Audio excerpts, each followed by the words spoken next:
আজকে যখন একটা অবাধ নিরপেক্ষ স্বচ্ছ নির্বাচনের জন্য জাতি প্রস্তুত হচ্ছে, সবাই আমরা মিলে সহযোগিতা করছি, এটা এখন তাদের গাত্রদাহ তো হবেই। ভারতের জনগণের প্রতি আমাদের কোনো আক্রোশ নেই। আমাদের বিশাল প্রতিবেশী দেশ, দুনিয়ার কোন দেশ তার প্রতিবেশীর সাথে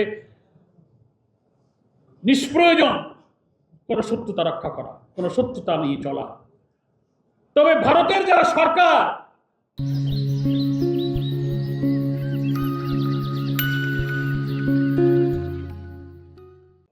সাম্প্রদায়িক হিন্দুত্ববাদী সরকার যারা ক্ষমতায় এখন আছেন, বারবার যারা এসেছেন, তারাই এদেশের স্বাধীন সত্তাকে বিকিয়ে দিয়ে এদেশের ইসলামী মূল্যবোধ ধ্বংসের জন্য তারা বারবার এদেশের মানুষের উপরে হত্যার ষড়যন্ত্র চাপিয়ে দিয়েছেন।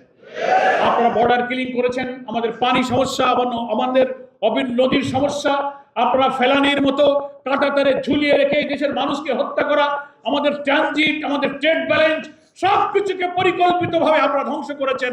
আমরা সম্পর্ক চাই, কিন্তু সেই সম্পর্ক চাই ন্যায্যতা এবং সমতার ভিত্তিতে। বিগ ব্রাদারলি অ্যাটিটিউড নিয়ে আপনি আমাদেরকে শাসন করবেন। আপনি যেমন স্বাধীন, আমরাও বাংলাদেশ একটি স্বাধীন দেশ। আমাদের পররাষ্ট্রনীতি, আমাদের অর্থনীতি, রাজনীতি, আমরা স্বাধীন হব। আমার দেশে কে নির্বাচনে যাবে আর যাবে না, কে সরকার গঠন করবে আর করবে না, that is up to me. এটা আমাদের দেশের জনগণের ব্যাপার।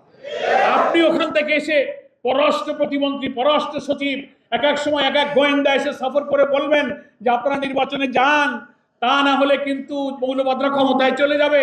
এই কথা বলার অধিকার কোনো দেশের নেই। এগুলোই আপনারা এতকাল করেছেন।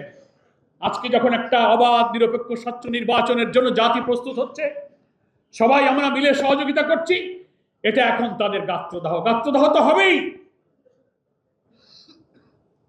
স্বচ্ছ নিরপেক্ষ বিচারে ফ্যাসিস্ট খুনি হাসিনার ফাঁসির দণ্ড হয়ে যাওয়ার পরে পলাতক মৃত্যুদণ্ড প্রাপ্তি আসামিকে যারা আশ্রয় দিতে পারে, তারা এই দেশের কখনো কল্যাণ করতে পারে।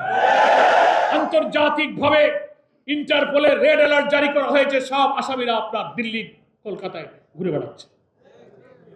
আপনি কিসের কল্যাণ চান?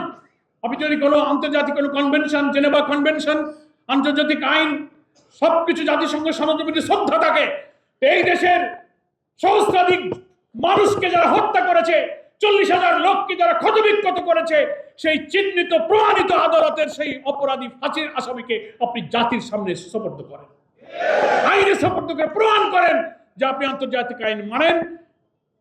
ন্যায্যতার ভিত্তিতে আমরা আমাদের সব প্রতিবেশীর সাথে সম্পর্ক রাখবো। কিন্তু আপনি যা করছেন, সারা দুনিয়ার কোন আন্তর্জাতিক সংস্থা এবং কোন দেশ, কোন বিবেকবান জাতি এই সম্পর্ককে কখনো ন্যায্য এবং সমতার সম্পর্ক মনে করে না।